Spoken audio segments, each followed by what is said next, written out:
Muy buenas tardes. Continuaremos con el capítulo 5 en el tema de torsión para la clase del día de hoy. Recuerden que esto es parte de una serie de videos del curso de resistencia de materiales del Instituto Tecnológico de Costa Rica en la Escuela de Ingeniería Electromecánica. Bien, en el tema de torsión vamos a pasar por la siguiente agenda. En ella vemos que tocaremos diferentes puntos: deformación de un eje circular, fórmula de la torsión, transmisión de potencia, etc. Dentro de los objetivos instruccionales del curso, al menos de esta parte, nos corresponde analizar los efectos de la torsión sobre un elemento largo, determinar la distribución de esfuerzos, hacer un análisis de elemento estáticamente indeterminado y un análisis también del efecto de los concentradores de esfuerzo. ¿Ok? Bien. Comenzando con el tema. En sí, ¿qué es la torsión? La torsión es un fenómeno que provoca una deformación sobre el eje longitudinal del objeto.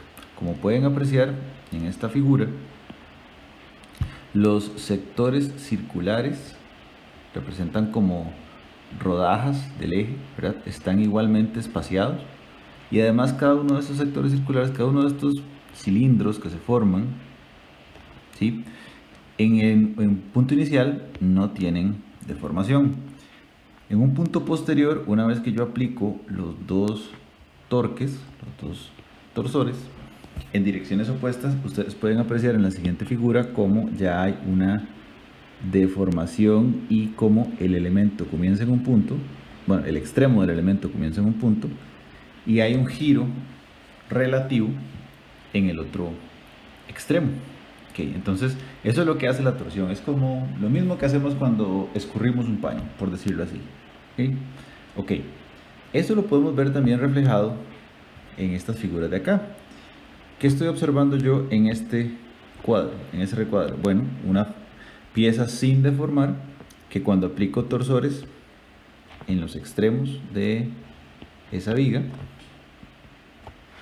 se observa cómo este cuadro, ¿verdad?, tiene un cambio de forma. Si recuerdan de capítulos pasados, habíamos dicho que los cambios de forma están vinculados con esfuerzos cortantes. ¿Okay? Entonces, cambio de forma está vinculado con tau. Cambio volumétrico está vinculado con sigma.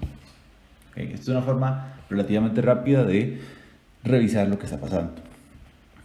¿Okay? Bueno, si observan esta siguiente figura de acá a la derecha, pueden notar cómo el fenómeno que estábamos describiendo en la figura superior aquí es un poco más claro porque incluimos un plano. Vean cómo el plano sin deformación, que es este de aquí, el gris oscuro, está colocado en la posición inicial y de repente la torcedura provoca un cambio de ángulo phi. Y también noten cómo phi es función de x, por tanto, conforme x se mueve, el ángulo es cada vez más grande. Entonces, este extremo está girado lo máximo que puede con respecto a este, porque está en el valor máximo de L, de x, que sería L en este caso. Ok, eso es básicamente lo que significa una deformación ante un estado de esfuerzo o de carga torsional. A partir de este momento lo que vamos a hacer es desarrollar lo que se conoce como la fórmula de torsión, que es una fórmula muy práctica para comenzar a vincular esfuerzo y deformación. El análisis inicia a partir de lo siguiente. Observen que el mismo fenómeno descrito anteriormente, ahora lo podemos ver aquí, cuando sacamos un pequeño elemento.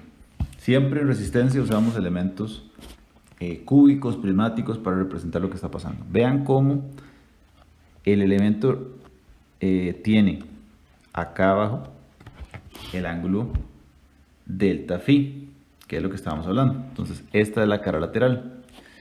Ese ángulo delta phi a mí me forma dos triángulos, y eso es lo importante. Me forma este triángulo de acá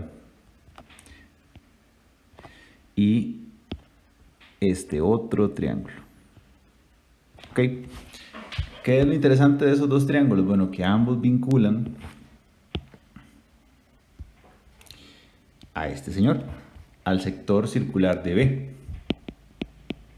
Y ese sector circular, del lado del triángulo rojo, está relacionando al ángulo de rotación delta phi, porque es una pequeña porción, no es la rotación total, y además está vinculando al radio de ese sector circular rojo. Por el otro extremo, lo que tenemos es el ángulo de rotación que pueden ver ahí adentro, ¿verdad? Que es gamma, con el radio correspondiente a ese triángulo que, si lo sacamos de, permítanme un segundo, si lo sacamos del dibujo que teníamos, de,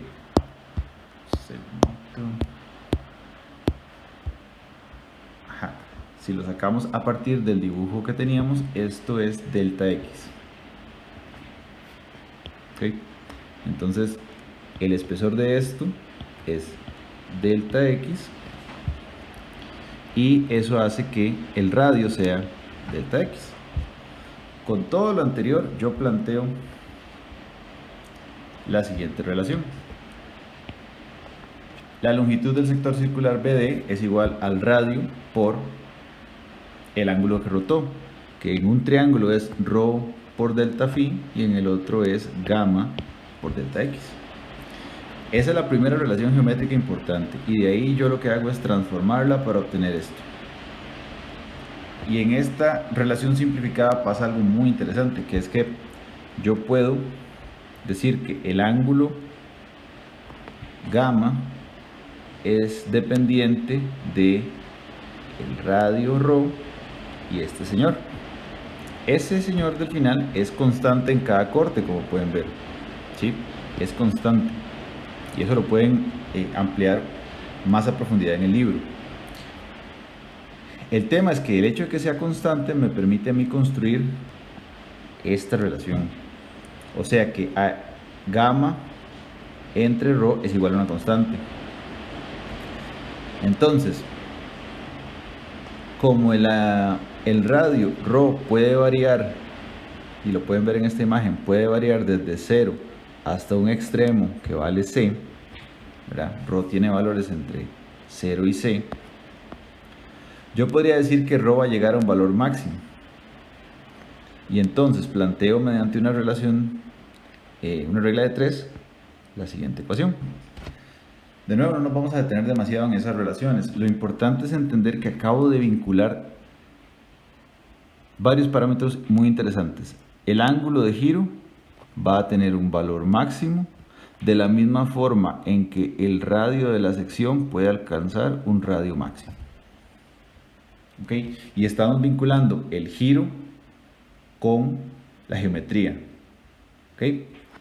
También, si recordamos de un capítulo anterior, como el esfuerzo tau es igual al módulo de rigidez por gamma, podemos pasar de esta ecuación a esta, y ya no hablar de deformación, sino hablar de esfuerzo. ¿Okay? Y entonces, de una manera análoga, vinculamos el esfuerzo en un punto con el esfuerzo máximo, si sabemos el radio en ese punto y el máximo radio.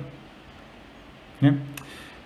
Y finalmente, la versión más interesante para mí de todo esto es la última, que es justamente la que lleva el nombre de fórmula de torsión.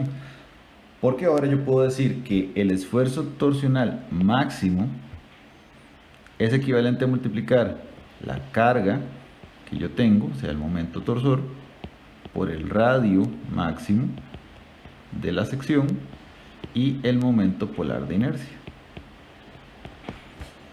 O dicho de otra manera, vean que radio máximo y momento polar son geometría. Entonces estoy vinculando carga con geometría.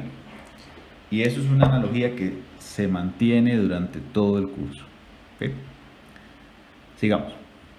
Ahora, ¿de qué me sirve a mí todo esto? Bueno, me va a servir muchísimo para etapas de diseño, que es parte de lo que intenta el curso conforme vamos avanzando los capítulos.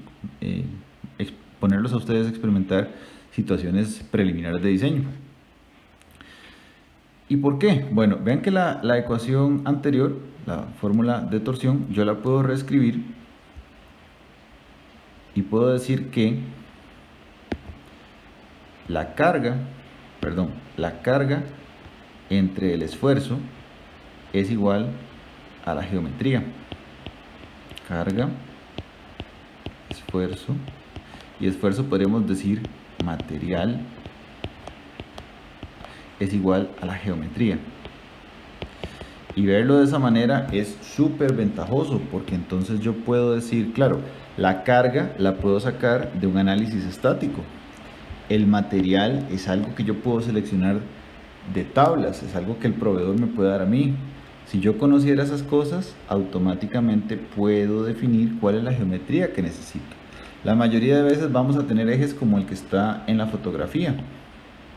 Un eje totalmente circular, una barra sólida, y entonces las cargas muy probablemente yo ya las conozco. El esfuerzo cortante máximo lo conozco si selecciono un material. Puedo comenzar a hacer iteraciones, ¿verdad? Iterar.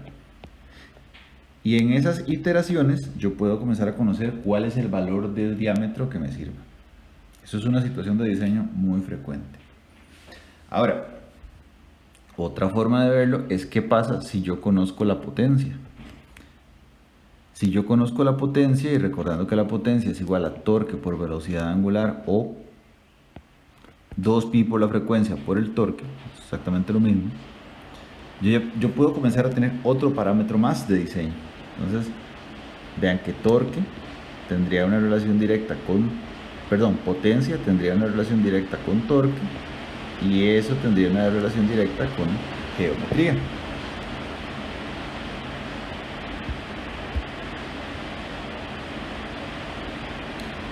Ok. Ahora, siguiendo con el tema, pasa algo muy interesante cuando nos devolvemos un par de filminas hacia atrás y retomamos el tema del ángulo de giro. En el ángulo de giro, yo tengo, lo pueden ver aquí arriba, reescribo la ecuación que habíamos sacado hace unas 2 diapositivas. ¿Sí?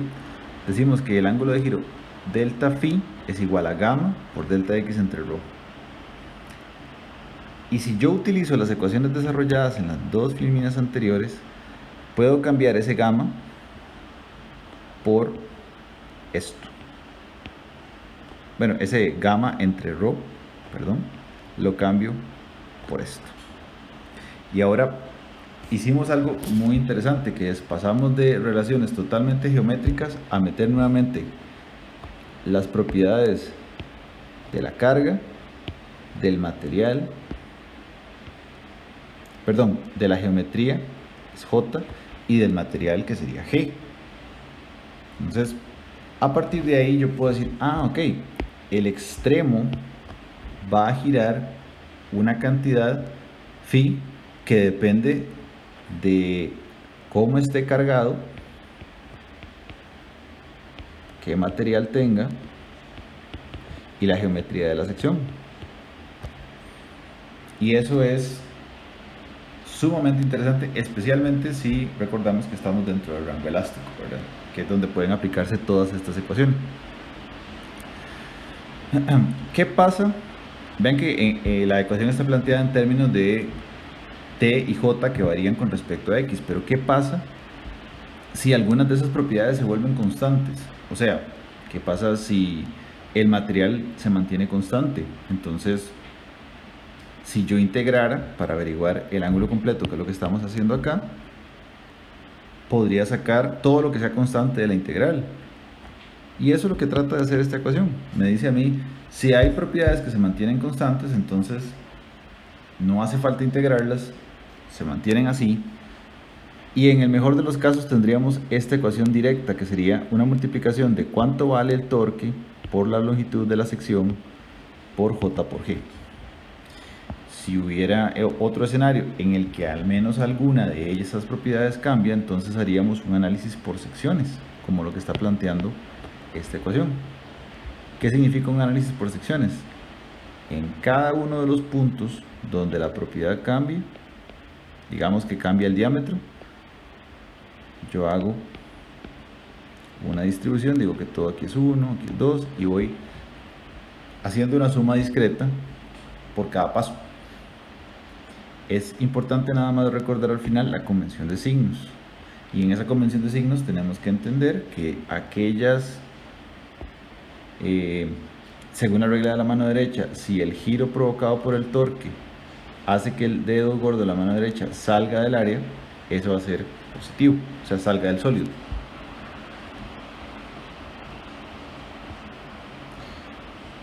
Continuando un poco con la clase, ya casi acercándonos al final, tenemos que hablar ahora de los elementos estáticamente indeterminados, que se tratan exactamente igual a los otros elementos que hemos visto en el curso, cuando estamos hablando de estáticamente indeterminado, me refiero. Es decir, indeterminado, ¿qué significa? Que hay más incógnitas que ecuaciones, ¿cierto? Entonces, lo primero que vamos a hacer es los diagramas de cuerpo libre. Ahí nos vamos a dar cuenta que tenemos más incógnitas que ecuaciones. Procedemos a escribir las ecuaciones de compatibilidad.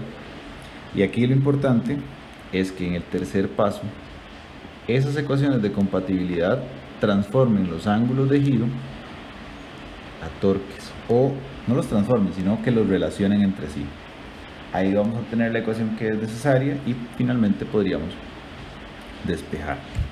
Continuando con el tema de ejes sólidos no circulares, les decía que la idea del eje es que él pueda calzar dentro de un agujero que tenga la misma geometría de él, como en lo que estamos dibujando acá, de manera que el acople pueda transmitir torque, ¿verdad? Porque las dos piezas tendrían básicamente la misma forma y serían capaces de moverse entre sí. El asunto con estas configuraciones es que no son muy buenas cuando hay un torque alto por los concentradores de esfuerzo. Estas esquinas son concentradores de esfuerzo, como vamos a ver en la siguiente filmina, y eso debilita la pieza, hace que salte el esfuerzo máximo a valores que no nos sirven. ¿Okay? Entonces, como pueden apreciar, el tema de cómo se calculan los esfuerzos en este tipo de ejes y los ángulos pasa por conocer la fórmula correspondiente a la geometría que yo tenga involucrada en ese punto y además por conocer los puntos, valga la redundancia, donde se concentra el esfuerzo máximo, que son los que se indican en las figuras en estos puntitos negros. ¿Okay? Entonces, aquí en la tabla tenemos los valores ya conocidos para algunas configuraciones y eso es lo que vamos a usar en este curso. No nos vamos a poner a calcular más configuraciones porque geométricamente estas son las más comunes. Finalmente, en el tema de concentración de esfuerzo, tenemos diferentes tablas, diferentes gráficas que nos permiten calcular el valor del concentrador K. Y lo que hace ese valor de K es multiplicar lo que ya aprendimos a calcular en una filmina anterior, de manera que lo aumenta el valor del concentrador de esfuerzo y nos da un pico más alto de T máximo. ¿Okay?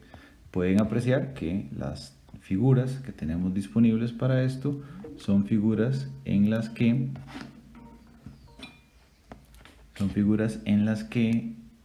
para diferentes geometrías, pueden ver, figuras para que en las diferentes geometrías existe una fórmula o una gráfica que me indica, al igual que en la filmina anterior, el punto donde se concentra el esfuerzo máximo, que lo estoy indicando acá con anaranjado, y para el concentrador que yo tenga en ese momento voy a poder encontrar el valor de K si conozco la geometría, el R entre D, y si conozco el D entre D. ¿Qué son esas cosas? Bueno, dependen de cada configuración geométrica. Siempre vamos a tener un gráfico que nos acompaña para saber qué es lo que estamos calculando. Una vez que ubicamos la curva en la gráfica, encontramos el valor correspondiente de K y lo multiplicamos por lo que calculamos en la carga y la geometría anteriormente para saber cuánto más va a saltar el valor de el esfuerzo máximo calculado por fórmula. Eso terminaría la clase correspondiente.